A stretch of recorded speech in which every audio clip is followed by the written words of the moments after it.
English translation, 36 contact, Monday, 20th October, 1975, 13:57 TARS. The time was slowly getting long without any further contact with you. However, I had my hands full with various things to do and did not have much time to worry about you. On the 14th of October, something new appeared. Some obviously very highly developed life form has penetrated me in telepathic form and has revealed very interesting things to me. She told me to call her Patal. The meaning of this name, however, is not clear to me, because I found several meanings in the secret science dictionary for it. I am aware of that. The life form that has contacted you is not one that you suppose, but a pure spirit being that is already absolutely genderless. It is therefore not a form of being in the nature of he or she, but an ait, a high level of pure spirit, the last level before the union of creation. It should also be noted that this high form only corresponds in its entirety to an ego, because it is already a union of many spirit forms into the WE. This means that when it speaks to you, which can only happen from one side, it speaks of you or me, but with which it speaks of the united WE. So this means that we is ego, just as I am ego in this case. Sure, I do not know a better explanation. This form is nearing perfection and is many levels higher than the level Arahat Atharsata. From this level, however, the Petali level was informed about you. For you, Petali means wheel of time in the form you are approached with. The messages addressed to you from this highest level serve to explain the most important facts, so in this case to explain the 10 commandments known to you. The explanations and messages in this case are therefore made from such a sublime level because there the last wisdom in this matter is known, which is to serve the earth humans. That pleases me immensely, but I estimate that now, nevertheless, everything becomes a little too much for me. The contact and transmissions will not last very long because only the values of the 10 commandments will be explained, along with a few other important facts. So it will not be difficult for you to receive and write down these messages and to process the messages of Arahat Atharsata and my contacts. All of us are trying not to overburden you so that you can carry out your work untroubled. Arahat Atharsata will therefore only transmit further messages to you in small quantities. That reassures me, so I can ask you a few questions. Is it possible that you can make me a list of all those UFO contacts we really trust, and who are neither frauds, nor charlatans, nor deceivers? I cannot decide for myself because there are too many important factors in it, about which I do not have unrestricted freedom of action. In this regard, however, I will consult with the others and inform you of our decision. But at least it will be possible for me to tell you the most important, trustworthy ones. That is indeed something. My second question concerns Hitler. Can you give me more details about his background? You think of the leader of the former German Reich, Adolf Hitler? Exactly. I am only allowed to give you a few details about that, but they will be very interesting for you. Adolf Hitler was a genius in many respects. His knowledge ranged from various fields of art and technology to various sciences and the use of the powers of suggestion. In his inner form, he was an incarnated life form of very good values. However, he was not a human being with a highly developed spirit, but rather a human being with values of intellect and rationality, destined to lead the entire earthly politics and economy, as well as all states in a certain positive direction, so as to create a peaceful, united world and earth humankind. For this purpose, he was trained and incarnated at his place. He was intended to give the earth a new appearance and to initiate new forms of development through positive Gewaltsam Gewaltsamkeit, powerful actions using logic and rationality. This was strictly monitored and overseen. but ultimately all efforts were in vain, and he was not able to fulfill his task in the form in which it was envisaged. Via the then leaders of the Thule Society and their clairvoyant Hannessen the Fuhrer, the Giza intelligences managed to take possession of the being of Adolf Hitler and to abuse him for their dark and malicious purposes, without him resisting it, because a delusional greed for power had flared up in him himself. In addition to this undertaking, innumerable forces in the form of human beings of Earth who had fallen prey to the Giza intelligences were regarding their consciousness manipulated and placed in his closest vicinity, whose influence he was also unable to withstand. So he was soon forced to act against his own destiny and to do things that did not correspond to his destiny. I imagined something similar. For I could never come to terms with the fact that Hitler was supposed to have been simply a completely normal and not a power-addicted ruler. All his doings and actions, his trains of thought known to me from newspapers and radio speeches, which I followed with interest and often with Svath's help during the war, cannot be reconciled with the image that was generally made of him during the war. This was also made clear to me by Svath. Sure, it is as you say. Adolf Hitler had succumbed to a delusion of power and was also maliciously abused by the Giza intelligences, with the old Thule Society playing a not inconsiderable part in this, which, however, cannot be transferred to the society of the same name of the new form. You already said that. You have already spoken about this society before, in connection with Ashtar Sharan, or whatever his name is. It is said that this Sharan also transmitted a novel-like book, as it was explained to me, in which it is said that his clan took the dear Moses on board a beamship about 3,500 years ago. The 10 Commandments were then given to him by these. In addition, this Sharan also claims that the events of Fatima can be traced back to his clan. You once gave some hints about these things, but you did not express yourself very clearly because you do not have exact certainty about these events. But you promised me you would enlighten me if you could figure it out. I am now interested in whether the then Thule Society in Germany is somehow connected to this Sharan tribe, and whether it has anything to do with the Giza intelligences. Your questions brought up a series of explanations I was going to give you today anyway.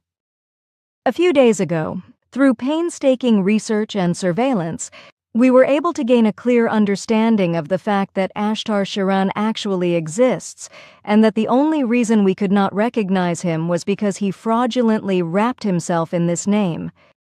A part of his real name is Arusiek, along with another sequence of names, and he is a cousin of the Supreme Giza intelligence. On their behalf, he controlled the old German Thule Society, in which he introduced 2 strong telepathic factors, but which also influenced many Thule Society members and various outside groups on a telenotic basis, including those who received the pseudo-messages of Ashtar Sharan. Sharon's machinations in this regard continue today and will continue in the future, but no longer in connection with the reorganized Thule Society. Now I understand all sorts of things. But you just mentioned a word I do not know. You said telenotical. What is that? Telenotical simply means telenosis or telenothi. This is a Bohemian forest for me. I really do not know what that is. I have never heard that word before. You know hypnosis, which is based on and built upon objective and acoustic influences. In contrast to hypnosis, telenosis does not require any optical or acoustic influences, but only certain high-frequency oscillations, which are transmitted inaudibly to humans and otherwise undetectable by means of high-tech apparatus and devices, for example, radio, telephone, radio, television, and other communication and transmission apparatus and devices, although impulse telepathy also belongs to this. Aha, now I see clearly. I could have come up with this by using the word tele itself. I am really stupid. That you are not in any form. Remember, However, that despite your tremendous spiritual scientific knowledge, you still do not know and are not aware of many things, so you must continue to learn as the development demands that of you. I realize that. That is a good thing. If you know that exactly, you will not get excited either. If I now have to explain some things to you from which you should draw a new lesson. In addition to my father and Quetzal, I also pointed out to you on several occasions that you should make public lectures, etc., regarding our concerns in the form that you disclose and disseminate your knowledge in certain circles. Despite my father's reminder, you still have not taken care of this very important factor, which is beginning to worry us. It is extremely irresponsible of you to ignore these concerns. On the other hand, however, it already borders on perfidy that you do not finally take these things by the hand because you had promised to finally initiate these lectures. It is completely incomprehensible to me that you do not keep your promise and do not care about it in any wise. Something in you is obviously not clear and lets you act like this, which I can only call infamous because breaking a promise is something I have to call mean. If you do not make every effort to keep your promise in the shortest possible time and finally act according to your task, then I have to stop any contact with you for the time being until you become aware of your task again. Since you have completely blocked yourself in recent times, I have not been able to research in you and to fathom the low motives for your so illogical actions and to punish yourself for lying. It is Simyase, Please do not interrupt me now, because these things have to be said. Everything is simply inexplicable to me, and suddenly I no longer understand your actions. We decided to give you time to reflect until the last day of next month.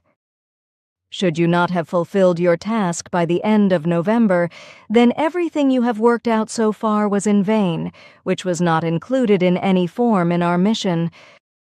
We calculated that with joy you would be in charge of your task and that you would no longer be subject to any lowly duties. But that does not seem to be the case, so if you deceived us, your blockade might be the reason. But this really corresponds to a wickedness which is absolutely incomprehensible to me in everything and which I never expected from you. You disappointed me badly. I am very sorry about that, Simyase. It really was not in my mind. That does not help us and your mission. Think about everything very carefully and thoroughly. You have time until the end of the next month, because until then, I will not get in touch with you anymore in order to give you time to reflect. I am very sorry about that too, Simyase. I cannot change that. Look, I'm not angry at your words. I endure all sorts of accusations and the like, but They were not accusations. They were findings. you can call it what you want, but I still think your findings are unjustified. Why are you blocking everything so I cannot research inside you? You know exactly why. It was you yourself who showed me the way to this blockade on my great journey. Well, I built it according to your instructions, but why should I dismantle it now? That does not make sense to me. That is illogical. I could explore your true thoughts in that manner. Fiddlesticks. You are just nervous and, moreover, agitated, because everything does not make sense to you. You have to talk about me keeping calm when you cannot do that yourself. That is also illogical, dear girl. You should have told yourself to stay calm. Should I not be upset when the threat of losing a good friend is open? You are pretty much letting your emotions run damn wild. I cannot fight a strange pain inside of me. Please do not say such things, and excuse my words earlier. I am very sorry. I really did not mean to hurt you. Come, give me your hand. Like this, your feelings will soon be controlled by you. I cannot understand you. You are, as always, an unusually sensitive and sweet, and that is precisely what is incompatible with the failure to keep your promise. Do not do that right now. How do you feel now? My pain is wiped away.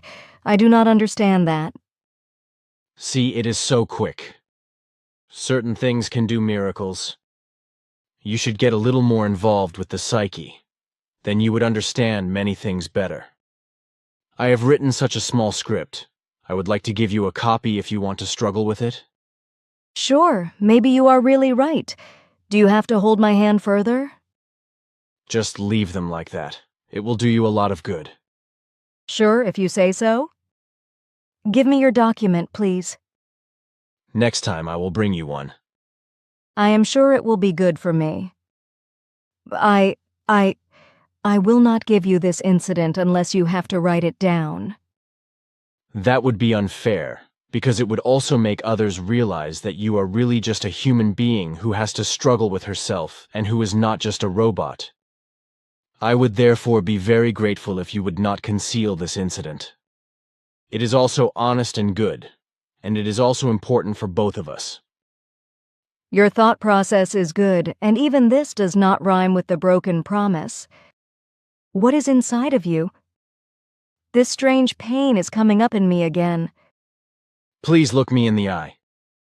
So, yes, do you find anything wrong in it? I can see nothing of the sort. Your eyes speak very much, but I cannot recognize anything of falsehood. That is inexplicable to me, because if you would hide falsehood or deception through your blockade, then one could recognize it in your eyes, because nothing can be hidden in them. See, that is what I wanted to show you. This is strange to me because it does not harmonize with your actions, which I had to condemn with my hard words. I told you, I felt your findings were unjustified. But that is not a reproach, it is just a statement. I have already said several times that I am an absolute loser in the field of organization, and that there is nothing I can do about it.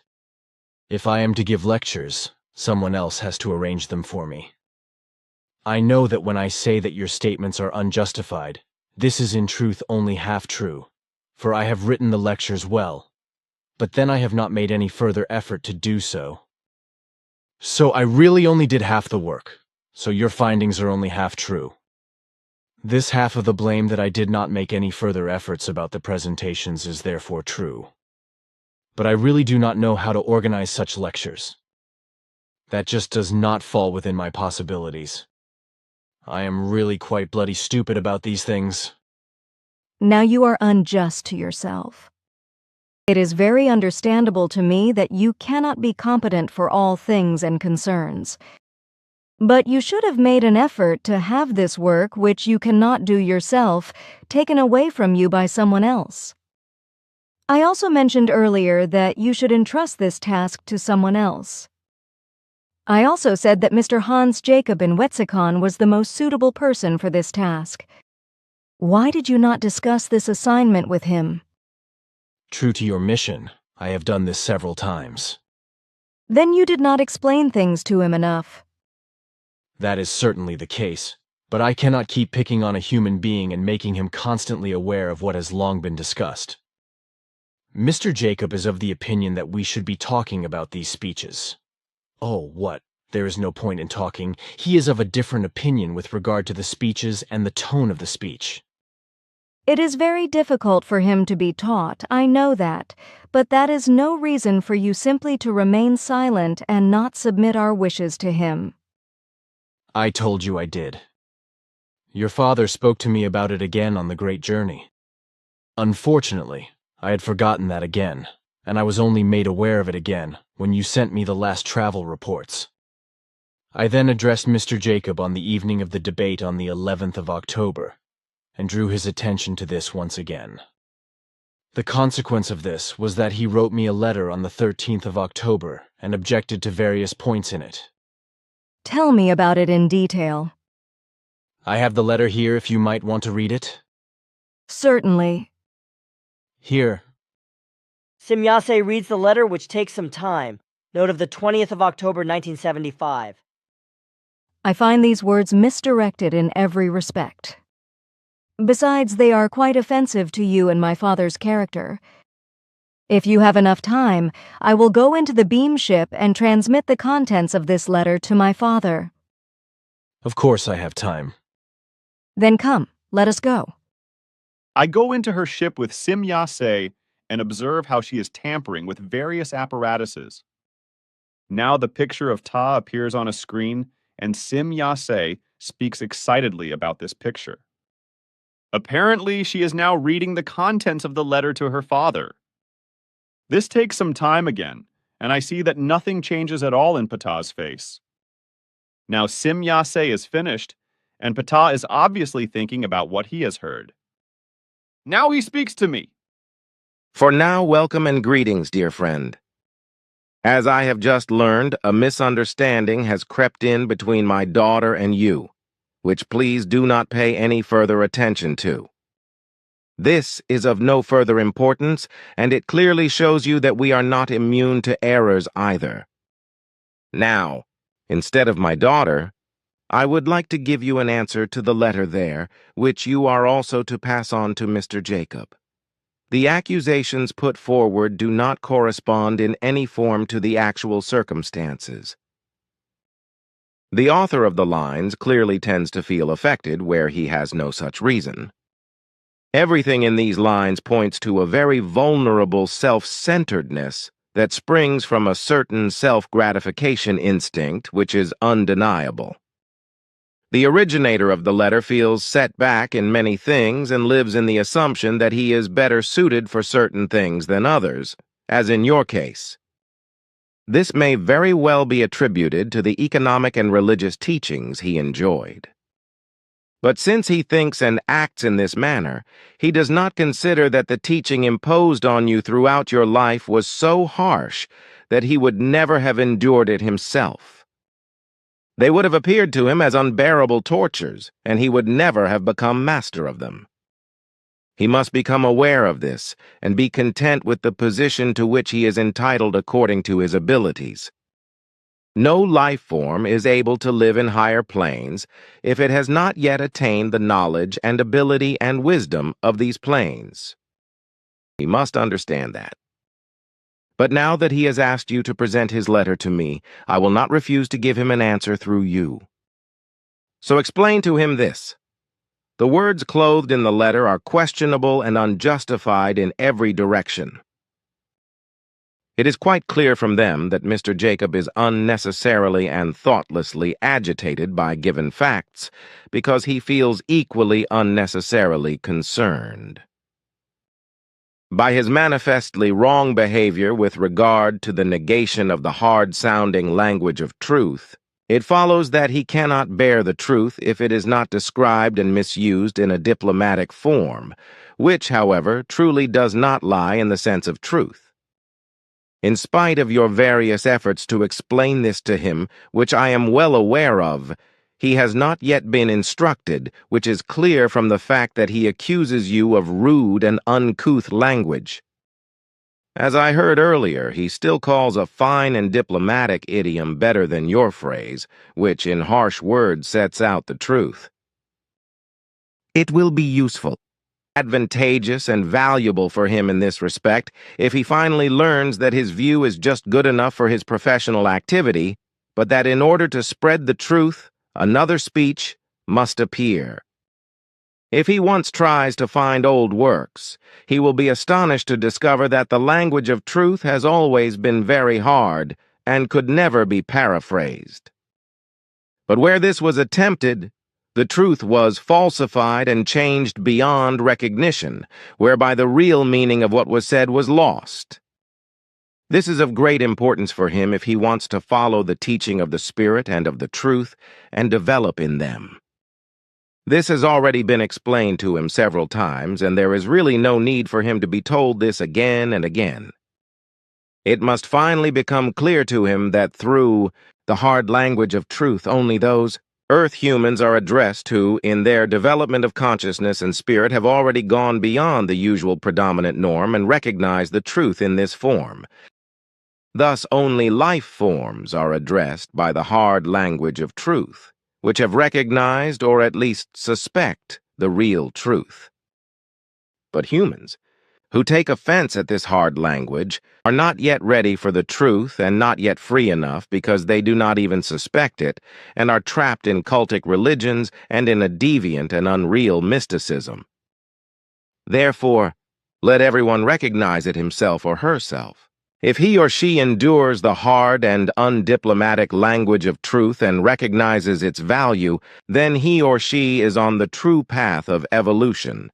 But if he or she does not tolerate it and is disturbed by it, then he or she is not yet capable of high spiritual teaching and effective truth. Mr. Jacob should try to understand this and strive for this fact, because he has probably absorbed certain spiritual truths in himself and developed very far in the last months. If he is also able to recognize and cope with these truths and the teaching of the Spirit. But he must learn to separate himself from his material intellect in all spiritual matters as far as this is necessary. Since he has not followed this up till now, even though he has been told to do so several times, it is absolutely inappropriate for him to complain, but also without any real reason. But I also want to recommend him to read Sim Yase's reports, which you write down later through their transmissions, a little more precisely, and also to process them, because certain things in the letter indicate that he makes too little effort in this form. It is in no wise, as he writes, that the purpose is fulfilled if a language is adapted to the circumstances in such a manner that it leads to the best possible success in achieving the goal. This means that the path of least resistance should simply be taken. But precisely this form is unviable, and precisely by following this path, the truth can only penetrate very laboriously. The accusation that you tried to shift the blame for the lectures you did not give on to Mr. Jacob is as unfounded as anything else. As I can remember very well, you have only mentioned statements that really correspond to the facts. Therefore, if he blames you for putting him in the wrong light with us, with regard to our conversations in connection with your emotional world, then this corresponds to a statement that you should actually take as an insult, because this already corresponds to an insult and untruth. If Mr. Jacob had really tried to study the reports you gave him very carefully, he would have realized that you were not guilty of any of the things he accused you of. We seriously discussed all things and facts without hiding even a single letter in the reports. The meetings that were not mentioned in the reports were of a completely different nature and did not involve any persons at all. There can be no question of Mr. Jacob not having known that he would be responsible for organizing the lectures, because we know very well from our monitoring that you have addressed him on these matters several times, and indeed in the presence of various other group members. However, you too have made certain mistakes in this respect, for when Mr. Jacob spoke negatively about the lectures, you simply kept quiet because you were too emotional in certain respects. With regard to the statements of his acquaintances who have spoken judgmentably about you, he should endeavor to name all given facts. Certainly, some judgments were partly of a negative nature, but these were made as a result of ignorance of the facts, or as a result of not possessing the capacity to judge, or as a result of bias in unreal mysticism, etc. Other judgments, however, were quite satisfactory, and some persons have even acquired a lot of knowledge in the meantime, and are very grateful that they were able to acquire this knowledge with your help. But when he speaks of reactions, as for example in the Straubinger case, then this is absolutely illogical, because he knows very well that this life form has fallen into a Christian fanaticism, which will make them very strongly dependent on the cult religion in their next life as a new personality by means of memory bank impulses, which it will recall.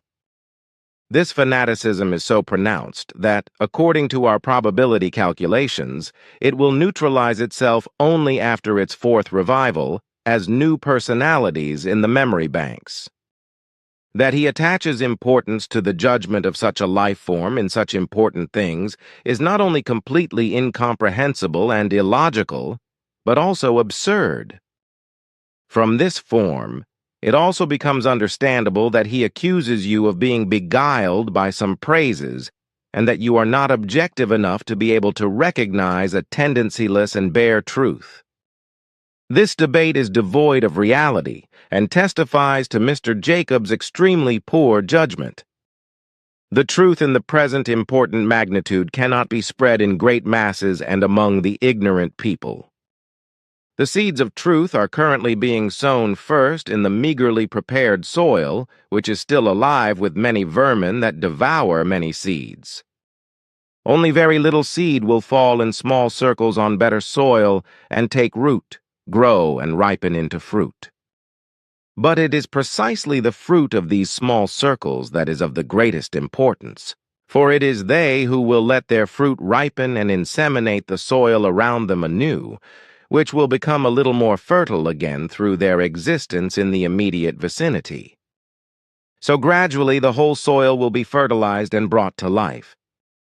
From this it can be seen that only the few seeds of highest importance that thrive and ripen in small circles are of the utmost importance. So when Mr. Jacob speaks of an unobjectivity, he is speaking only of himself, because it is not we, but he, who is not objective. With astonishment I must further note that he accuses us of ignorance of his person, if I have understood correctly, because he states that we are wrongly led regarding our knowledge regarding his person. Even if he mentions my daughter by name, and in the same form only Quetzal, I feel that his words are also related to me. As sorry as I am, I have to say that I find these words presumptuous, even if he does not know our possibilities of person analysis. But let me explain so much to him that we know him very well in all areas, and know very well that he shows himself facts in various things that are not his own. If he really knew only a small part of himself, he would also be able to make an objective judgment when he is spoken about or certain things are made known to him. But since this is not the case, he feels hurt and attacked on many occasions. He should therefore really be honest in his efforts to accept and digest the hard words and idioms of the truth, because this is the most important factor that gives him a hard time. He also speaks of a threat which I myself am said to have made against him with regard to a group exclusion. Also for this I would like and can only recommend to him to study and process all reports very carefully and to see and grasp the given words as they really are given. It was clearly and unambiguously stated by me at that time that he would have to be excluded from the concerns of the purely organizational side of your group if he really did not make serious efforts to organize the lectures. There was never any talk of a group exclusion on the whole, even if he now explains it so. So there can be no question of putting him under pressure. That is his unobjective view alone. I can only answer his statement about some human warmth and a constructive love by saying that we must be very objective and real in all things and concerns, because only in this manner can we fulfill our mission. I already explained that the truth sounds very hard, and I now explain that it cannot be clothed in emotions. If we were to act contrary to this, we would have to put a very quick and often painful end to the erroneous doings of many Earth humans, for our feelings would degenerate into compassion, which would never and under no circumstances be justified in terms of complying with all creational laws. We feel love and warmth for all life forms, also for the Earth human. But we have to be very reserved with him and prepare him very slowly for what he so eagerly longs for, just for this warmth and love. But the first condition for fulfilling this wish is that the Earth human himself or herself must become aware of true love before he or she can demand it from others. It is not given that he or she only always demands and pays no price for it himself or herself, as it was the case with him in manic form until now. Mr. Jacob himself provides the proof of this fact.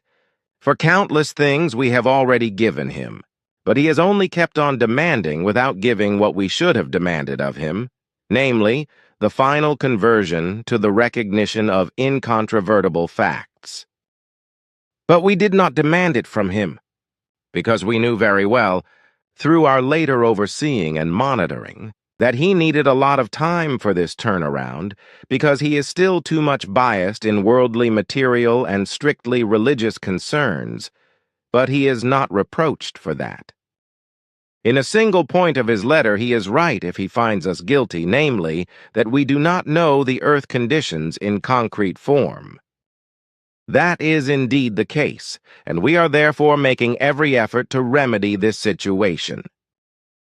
It seems, however, that by naming this error that we have made, he estimates himself to be of higher value in his own value than is the case with him in truth, for otherwise he would not be able to speak in this form. There is still a great deal to explain about this letter, but that would go much too far.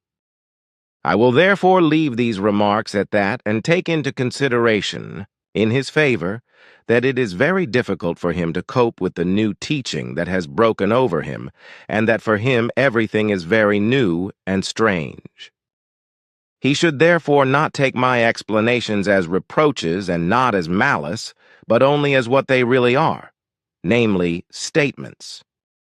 According to his letter, he himself wanted to hear an answer from me, which I have now given him. Before he again expresses himself in thoughtless and unobjective words, I suppose I can assume that he thinks about everything very carefully beforehand and processes everything just as precisely. It would be very careless of him if he continued to stand by everything in such a negative and unobjective form, for he would thereby deprive himself of all possibilities of a tremendous progress in this life. He himself has worked out an opportunity for an evolutionary leap, which he himself threatens to destroy again, which would be very unfortunate and which we would also regret extraordinarily. We all appreciate the steps he has taken so far and thank him for this. However, this must never tempt one to become agitated and vocal in an attacking and unobjective manner. He may bear in mind that I am many centuries older than him, and that he may trust my judgment. May he therefore consult with himself, and may he also speak with you in calm form, in order to gain clarity about all things which have already been advised to him once, as I know. But there are two things I must mention about which he must be made clear. There is no form whereby it can be claimed that the faith of the Church should be switched over to you, as he interprets it. Let him be very clear that such statements are devoid of all given facts and that he should not name such things.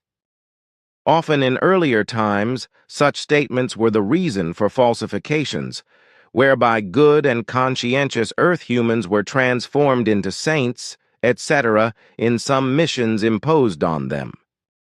He may therefore be very well aware that you are only a new prophet and that you have to proclaim the truth and other true necessities aloud to you. The only factors that may therefore be mentioned are first and foremost the creation itself, then the knowledge in the truth itself, the universal love, the wisdom, and the relative absolute fulfillment of the final culmination point, and the associated spiritual teaching. You yourself only play a role in the importance that you are the mediator, but never more, which you know as well as Mr. Jacob, by which he himself accuses his statement of untruth. The second point is this. Mr. Jacob may be very clear that you have certainly completed your evolutionary leap without the slightest damage. But he may also be very clear that you have worked hard and with difficulty for nearly 40 years for this evolutionary leap, and it is therefore not true that you simply absorbed the knowledge he objects to without having worked it out. This has been said by him very imprudently, and quite obviously he has not worked hard enough in these matters to gain the necessary knowledge. It is now up to him to decide for himself and to go his own way, or to really try to take care of our interests. We cannot and do not want to force him in any form, because every life form has to follow the path of its evolution itself. It may be said to him here, however, that the warmth and love of which he spoke, and which he was not able to find and recognize, is sufficiently present in all of us, and that we also send it to him.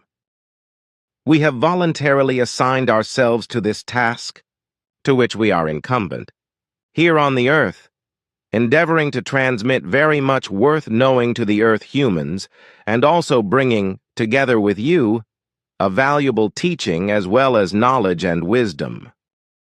This, too, is warmth and love, and these correspond to much more than we are actually creationally based obliged to. Further things probably do not have to be explained and elucidated, because it is clear where the fault really lies. Your words will not exactly please him. This will be so, but I cannot praise him if he has not become deserving of such, although he expected such praise.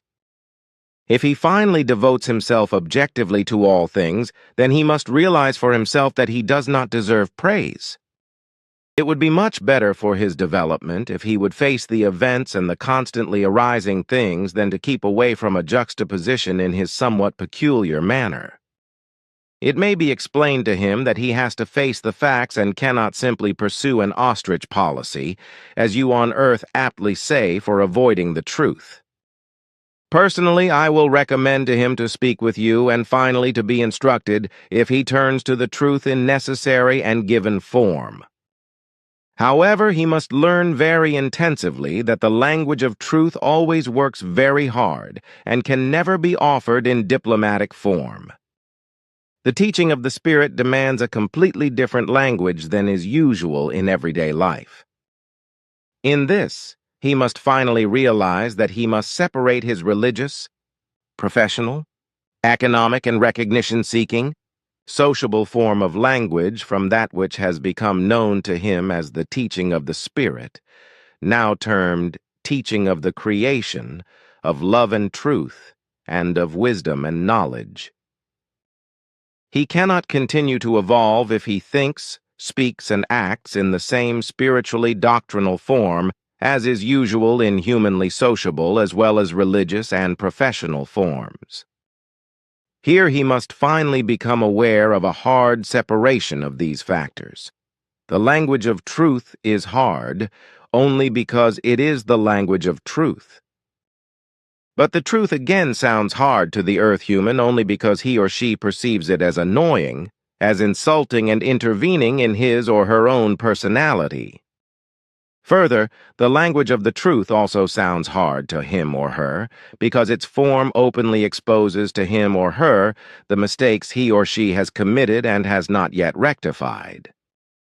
It is precisely in this that the earth human finds an injustice, presumption and loutishness, as Mr. Jacob calls it, because he is of the opinion that, on the one hand, a form outside his own personality has no justification whatsoever for making his mistakes apparent to him, but on the other hand, the factor that the earth human makes himself or herself arrogant in this form and is guilty of the erroneous opinion that he or she is not guilty of any mistake also plays a role.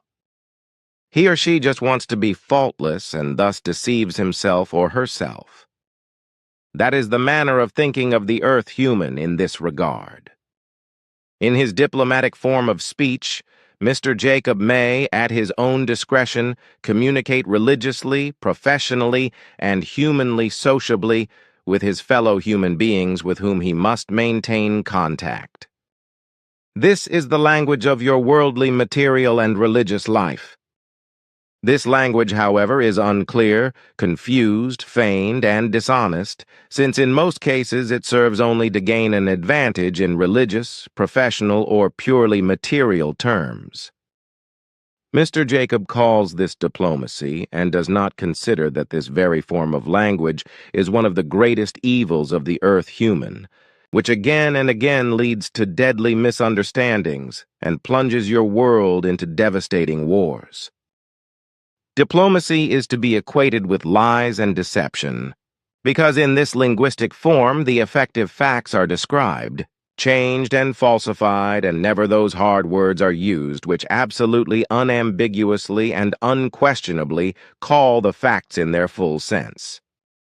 But precisely this must not and never be the case in the proclamation of the truth. For the truth is not lies and deception, but the reality of the creational laws and recommendations as a whole.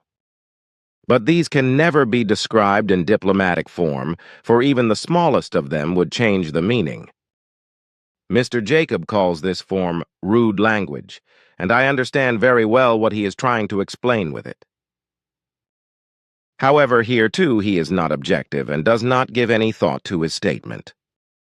For if he had ever engaged with it in a mental and feeling-based manner, he could have defined his own manner of expressing himself, because uncouth means that something is raw, unpolished, natural, and not embellished and leveled by being planned. As an example, serve Mr. Jacob an ice rink. If an ice surface is uneven and rough, that is to say, unplaned and unpolished, then it is covered with many small, undulating, and jagged elevations. On this ice surface, a person is able to walk very well without slipping or falling, because the natural unevenness, roughness, and unpolishedness of the ice field causes a laborious walk on it, but it prevents slipping and falling.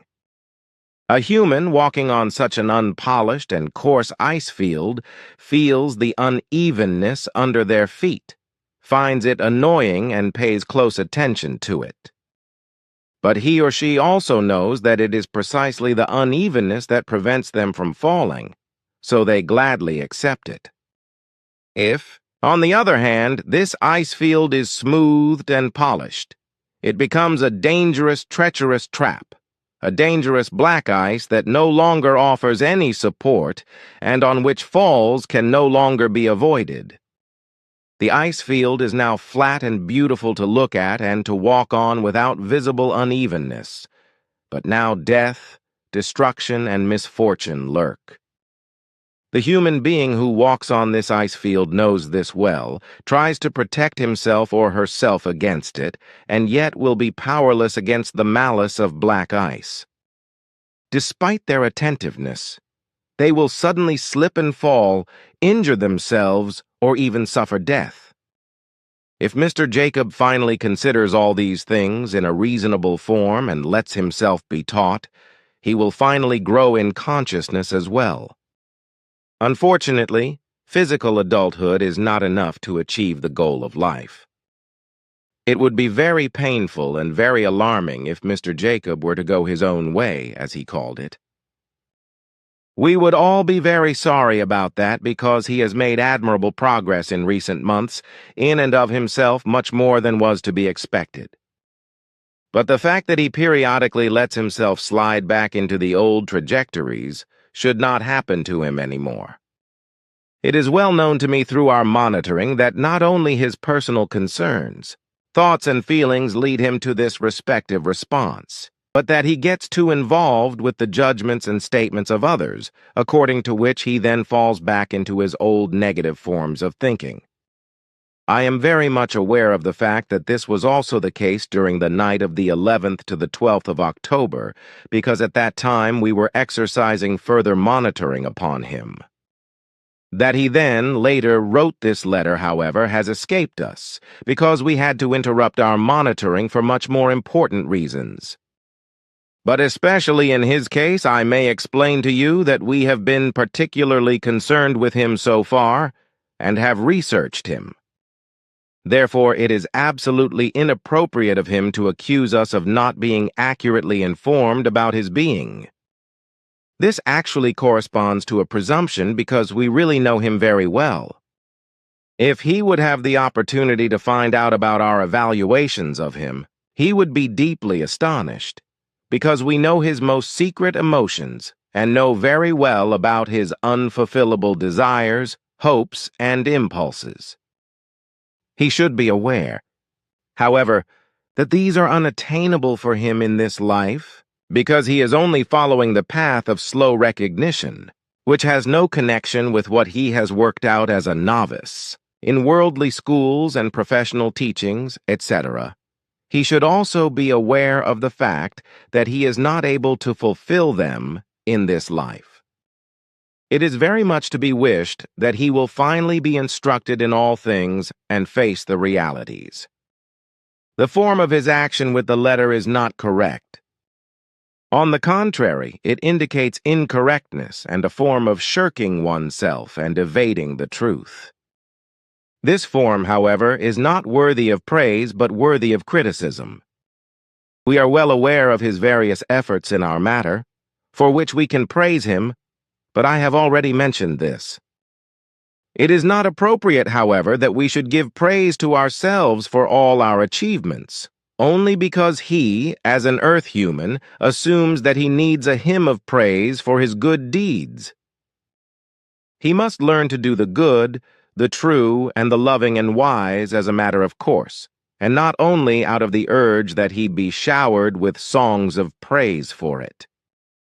If, however, the earth human thinks in such a manner and is only oriented towards the praise that he or she wants to attain, then in every respect he or she strives for one thing or one act only for the sake of praise, but not because he or she has come to the realization that his or her thinking, doing, and acting have become a creational matter of course in the consciousness of fulfilling one's duty. This is just like the warmth and love mentioned by Mr. Jacob. If one works only to gain warmth and love from outside one's own personality, then this arises only from an egoistic thought and feeling, if warmth and love are not felt and relayed by the demanding person himself. Mr. Jacob should become clear and aware of these things, let himself be instructed in them, and act and align himself accordingly in the future. If he threatens us that he wants to go his own way, then this threat is completely inappropriate, because the mistakes were not made by us and not by you, but by him. But if he really wants to go his own way, then that is his free decision and his own doing, but also his own harm in the form that he thereby inhibits and maliciously neglects his evolution. But he may also be aware that his threat does not impress us, and that we can only feel sorry feelings for him. If he really wants to leave, then this falls under his concerns and his own decisions, and he is not irreplaceable either. If he simply wants to pass on his responsibility, then we will find a replacement for the tasks that were intended for him. Even if this may take some time, it will still be so, because we cannot wait many years for him to finally come to his senses and let himself be instructed. Time is running out and pressing, even for him, and it is not acceptable for the necessary work to be left unfinished. May Mr. Jacob be clear about this, if it is now at his discretion what he wants to do. All I can say is he's not gonna like it. I can do no more than appeal to his mind and his reason what I have done with my words. I cannot devote myself to these things any further now, because I have other duties. So live in peace. I was very happy and delighted to see and speak to you so unexpectedly today. Goodbye, Ptah. The pleasure's all mine. I have been unfair to you. I am not mad at you for that. Father has been very busy lately, so he has not given me the latest monitoring reports yet. I am sorry I accused you of dishonesty. Only now do I understand the connections, and I have become aware of why the purported things do not correspond to your nature and behavior. Can you not leave this nonsense? I do not think about it anymore. You are much more advanced in these matters than I am. I will try to learn that from you. Of course, I take back my words and... Leave it now, I have really forgotten everything. Tell me what Moses and Fatima have in connection with Sharan. You did not give me any information about that. In fact, I did not. The events of Fatima actually trace back to these intelligences, as do many similar events. All we knew so far was that the Giza intelligences were responsible for all these events, and that everything was done by Ashtar Sharan or by his command. This has only been known to us for a few days since we were able to unveil the secret around him. The case with Moses behaves is somewhat different than was explained, because the 10 Commandments, of which there were actually 12, were not given to him in a spaceship, but actually in that place which is handed down to you in the Bible. In this statement, the truth was handed down to you as it really happened, at least as far as the place of the event is concerned. Can you be sure of that? Sure, with absolute certainty. Good. What I would still, however, like to say. You explained to me with the last contact that furthermore or in the future those things are not to be included anymore in our reports, which are concerned with any events which I am supposed to influence. You said this was already being doubted, that it actually was. You were right about that once again, because they actually threw it at my head on the last discussion evening. I would therefore wonder why you knew this in advance again. You told me on several occasions that you would only tinker with the future if it was absolutely necessary. Look here, this apparatus, it is an area analyzer. If I turn it on now, like this, what do you see now? Man, that is Mr. Jacob as he lives and breathes. Sure, you can see he's very busy. But now look here on this scale, here the thought-swinging waves are recorded. This is a real wire mess. But from which we can recognize all values. Look, this figure here, for example, springs from Mr. Jacob's subconscious. If I enlarge it now, so what do you see now?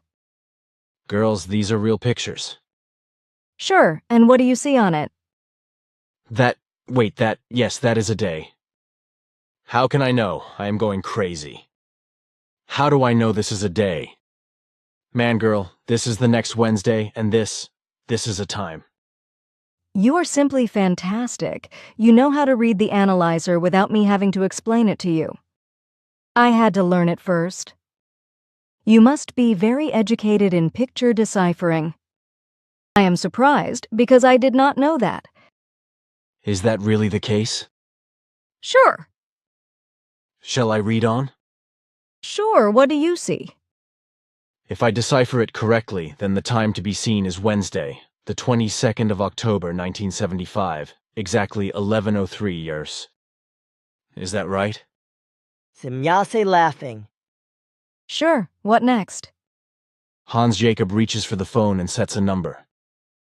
Man, he's on the phone with me. He wants to come to me around 2 o'clock in the afternoon.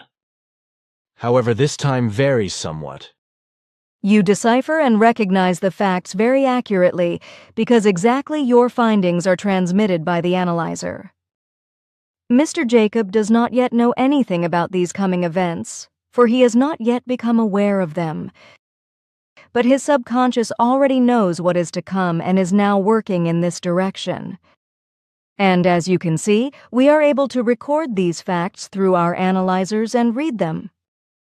That is the way we oversee and monitor, and so get very accurate data about all the things that matter to us. In the same way, I have also learned that our statements regarding your influence on certain events in your own group are questioned. So I did not look to the future, but only used our analyzers for these things and monitored the subconscious of different persons in your group. Now I understand. But this one here, these strange forms there, what do they show? A moment. So what do you see now in the enlargement? Girls, these are also pictures. Only they change constantly and are in constant crazy movement. Wait a minute. Aha. Yes, it has to be like this. These pictures can surely only come from the consciousness. That must be Hans Jacob's consciousness, or am I wrong? It has its correctness with that. Fantastic. With these things here, nothing is hidden from you at all. That would actually be the case if we use them without interruption. But since this is not the case and we still have a lot to learn, we use these devices only for overseeing and monitoring purposes.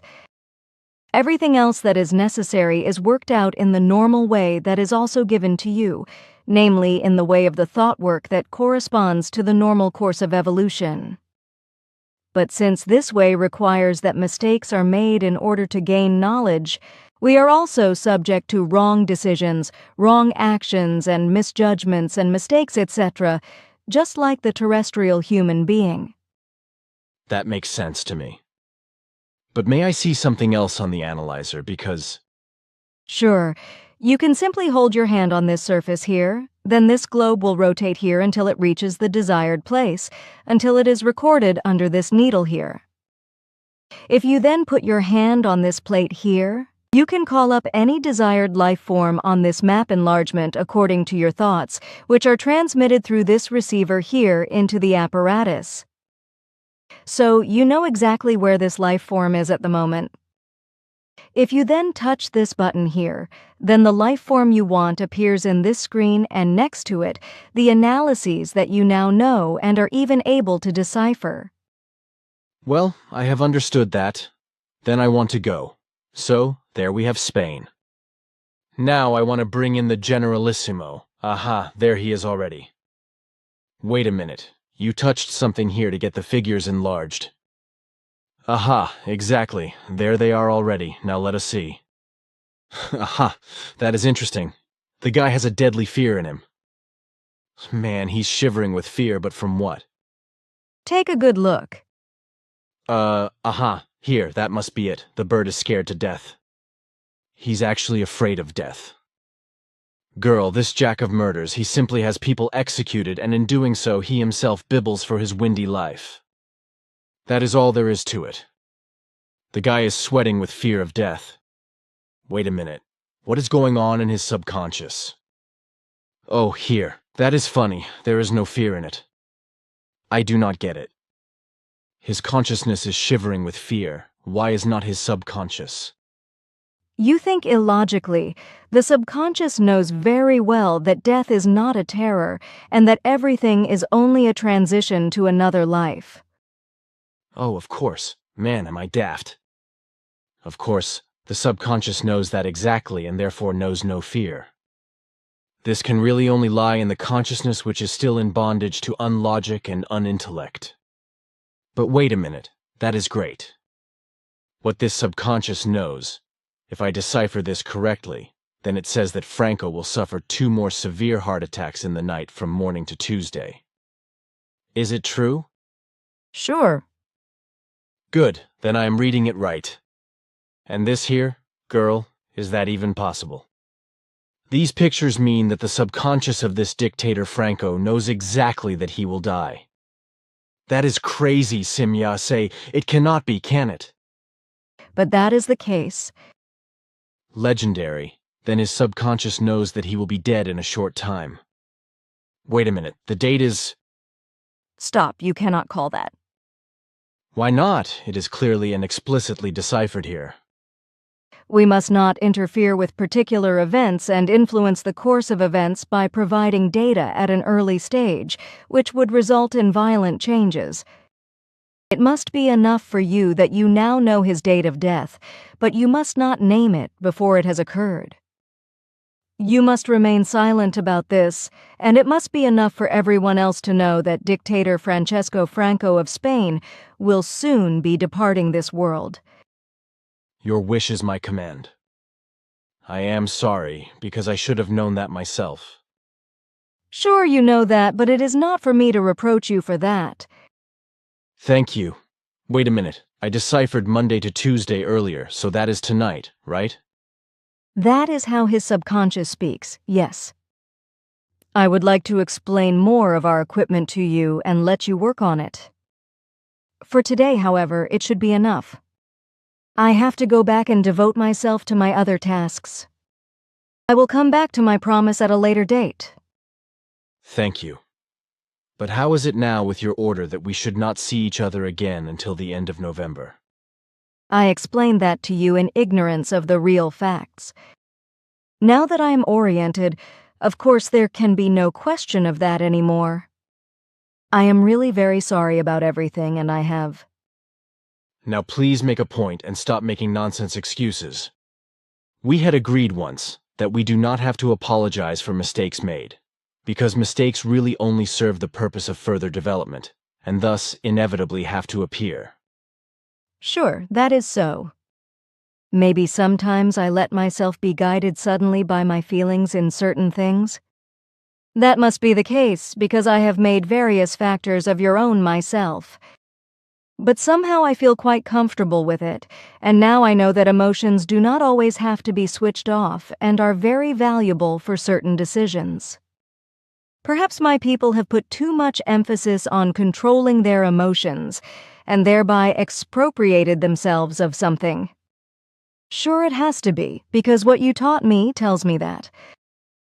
That is why I have also drawn up a report on this to our High Council, which I have sent to it verbatim, which it found to be a very good report, and which has also been submitted to the members of our people, if everyone is now trying to follow that lead. I am glad you did. I also think so. But now I really have to go.